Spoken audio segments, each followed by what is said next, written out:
துதி பாத்திரா உம்மை இன்றும் என்றும் துதித்திடுவேன். சோதிரம் துதி பாத்திரா உம்மை இன்றும் என்றும் துதித்திடுவேன். காத்தீரே என்னை கருத்தாக, வலுவாமல் என்னை உமக்காக. காத்தீரே என்னை கருத்தாக, வலுவாமல் என்னை உமக்காக. சோதிரம் துதி பாத்திரம் உம்மை இன்றும் என்றும் துதித்திடுவேன். Praise the Lord. கர்த்தர் நல்லவர். ஒரு வேத பகுதி வாசிப்போம். சங்கீதம் 34 அதிகாரம் 1 வசனம். கர்த்தரை நான் எக்காலத்திலும் ஸ்தோத்திரிப்பேன். நம்ம எக்காலத்திலும் ஸ்தோத்திர செலுத்துறவர்களாய் நம்ம காணப்படுறோமா? இப்ப பாத்தீங்கன்னா சங்கீதம் 145 அதிகாரம் 1 வசனம். எப்பொழுதும் என்றென்றைக்கும் ஸ்தோத்திரிப்பேன். நம்முடைய வாழ்க்கையில் எப்பொழுதும் நம்ம ஸ்தோத்திர செலுத்துறவர்களாய் நம்ம காணப்படுறோமா? என்னுடைய வாழ்க்கையில் காலேஜ் முடிச்ச பிறகு ஊழியத்திற்கு ஜாயின் பண்ணிட்டேன். ஊழியத்துக்கு ஜாயின் பண்ண பிறகு ஸ்கூல் மீட்டிங் எடுக்க போவேன். இப்போ ஒரு நாள் அதிகாலையில் ஜெபம் பண்ணிட்டு இருக்கும்போது ஏசப்பா இன்னைக்கு சோஸ்திரம் சொல்லுன்னு சொல்லிட்டு இருந்தாங்க. என்ன இது சோஸ்திரம் சொல்லுன்னு சொல்றாங்க. இதுக்கு முன்னாடி நான் சோஸ்திரம் சொல்லி பழக்கப்பட்டது இல்ல. ஆனா சோஸ்திரம் சொல்லுன்னு சொல்லிட்டு இருக்காங்கன்னு. அப்ப ஸ்கூல் மீட்டிங் எடுக்க போயிட்டேன். ஸ்கூல் மீட்டிங் எடுத்து முடிச்ச பிறகு பஸ்ல வரேன். மினி பஸ்ல வந்துட்டு இருக்கும்போது நான் ஓடுற பஸ்ல ரோட்லயே அப்படி விழுந்துடுறேன். பாருங்க, விழுந்த உடனே எனக்கு உடனே வாயில சோஸ்திரம் வருது. சோஸ்திரம் ஏசப்பான்னு சொன்னேன். எல்லாரும் இறங்கி பாக்காங்க, ஏதோ அடிபட்டு இருக்கா, எதுவும் எதிராக நீங்க நல்ல வேலை எதிராக விழுந்தீங்க, இல்லன்னா உங்க தலை நஞ்சிருக்கும் அப்படின்னு சொல்லி சொன்னாங்க. அப்பதான் நான் புரிஞ்சுக்கிட்டேன், ஏசப்பா இந்த நேரத்துல இக்கட்டான சூழ்நிலையில நமக்கு சோஸ்திரம் சொல்ல பழகி கொடுத்திருக்காங்க.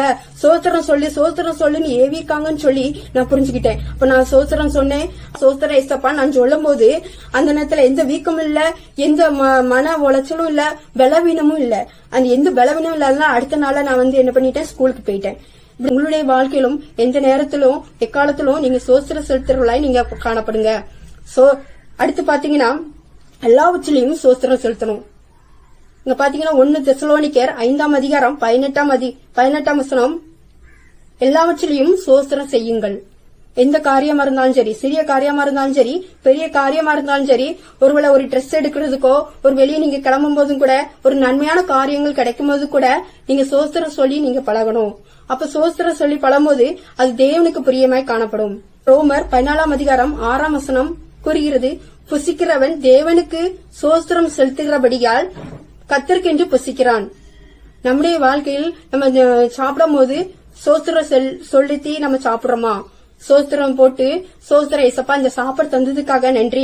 எத்தனையோ பேருக்கும் சாப்பாடு கிடைக்காம இருக்கும். ஆனா நம்முடைய வாழ்க்கையில் நமக்கு ஏசப்பா சாப்பாடு தந்திருக்கீங்க, இதற்காக நன்றின்னு சொல்லி ஏசப்பாக்கு சோஸ்திரம் செலுத்திட்டு நம்ம சாப்பிடுறவங்களா காணப்படுறோமா?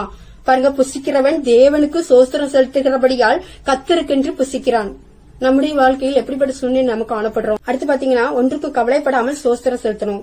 பிலிப்பியர் 4 அதிகாரம் 6 வசனம். நீங்கள் ஒன்றுக்கும் கவலைப்படாமல் எல்லாவற்றையும் குறித்து உங்கள் விண்ணப்பங்களை சோஸ்திரத்துடன் கூடிய ஜெபத்தினாலும் வேண்டுதலானாலும் தேவனுக்கு தெரியப்படுத்துங்கள். எந்த ஒரு கவலையும் படாம ஆண்டவருக்கு நீங்க தெரியப்படுத்துகிறவர்களாய் நம்ம காணப்படணும். எந்த காரியமா இருந்தாலும் சரி, பிரச்சனைகளா இருந்தாலும் சரி, போராட்டங்கள் இருந்தாலும் சரி, அதை ஆண்டவருக்கு முன்பாக தெரியப்படுத்தணும். இங்க பாத்தீங்கன்னா ஜார்ஜ் முல்லர் என்ற போதகர் என்ன பண்ணாருன்னா அநாத குழந்தைகளை எடுத்து வளர்த்துட்டு இருந்தாங்க. அப்போ ஒரு நாள் சாப்பாடு கிடைக்கல அவங்களுக்கு. அப்போ வரிசையக்கார அமர வச்சுட்டாங்க. நீங்க ஏசப்பா கிட்ட ஜோம் பண்ணுங்க, சோஸ்திரம் சொல்லி ஜோம் பண்ணுங்கன்னு சொல்லி அமர வச்சுட்டாங்க.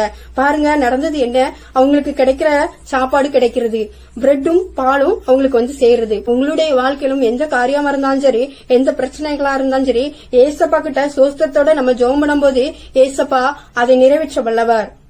பாத்தீங்கன்னா அடுத்து சோஸ்திர பலியிடுகிறவன் என்னை மகிமைப்படுத்துகிறான். வேதத்துல பாத்தீங்கன்னா சங்கீதம் 50 அதிகாரம் 23 வசனம். சோஸ்திர பலியிடுகிறவன் என்னை மகிமைப்படுத்துகிறான். பாருங்க, சோஸ்திர பலியிடுகிறவன் ஏசப்பாவை நம்ம மகிமைப்படுத்துறவராய் காணப்படுறோம். பாருங்க, இங்க பாத்தீங்கன்னா 10 குஷ்டரோகில ஒரு குஷ்டரோகி மட்டும் ஆண்டவரை மகிமைப்படுத்துறவனாய் காணப்படுறான். அவன் திரும்பி தான் ஆரோக்கியமானதை கண்டு திரும்பி சோஸ்திர பலி செலுத்துகிறவனாய் காணப்படுறான். முகங்குப்புற விழுந்து சோஸ்திர பலி செலுத்துறவளாய் காணப்படுறான். நம்முடைய வாழ்க்கையிலும் தேவனை சோஸ்திர செலுத்துகிறவளாய் நம்ம காணப்படணும். அது மாத்திரமல்ல, நம்முடைய வாழ்க்கையில் சோஸ்திர பலி செலுத்துகிறவன் தேவனை மகிமைப்படுத்துகிறவனாய் காணப்படுகிறான். நம்முடைய வாழ்க்கையில் மகிமை செலுத்துகிறவர்களாய் நம்ம காணப்படுறோமா? தீர்மானம் எடுப்போம். எப்பொழுதும் எல்லாவற்றிலும் நம்ம சோஸ்திர செலுத்துகிறவர்களாய் நம்ம காணப்படணும். எந்த காரியமா இருந்தாலும் சரி, சின்ன காரியமா இருந்தாலும் சரி, பெரிய காரியமா இருந்தாலும் சரி, ஒருவேளை தேவன் கிட்ட இருந்து நம்ம நன்மை பெற்றிருந்தா கூட அதுக்கு உடனே நம்ம என்ன பண்ணணும்? சோஸ்திர செலுத்துகிறவர்களாய் நம்ம காணப்படணும். ஏசப்பா, துதிகளின் மத்தியில் வாசம் செய்கிறவரை துதிக்கிற ஏசப்பா, ஒவ்வொருவரும் நாங்க சோஸ்திரம் செலுத்துகிறவர்களாய் நாங்க காணப்பட உம்மை மகிமைப்படுத்த கிருபை சிவிராக செபிக்கிறேன். துதிகன மகிமை மக்கள் செலுத்துறேன். நல்ல பிதாவே, ஆமேன்.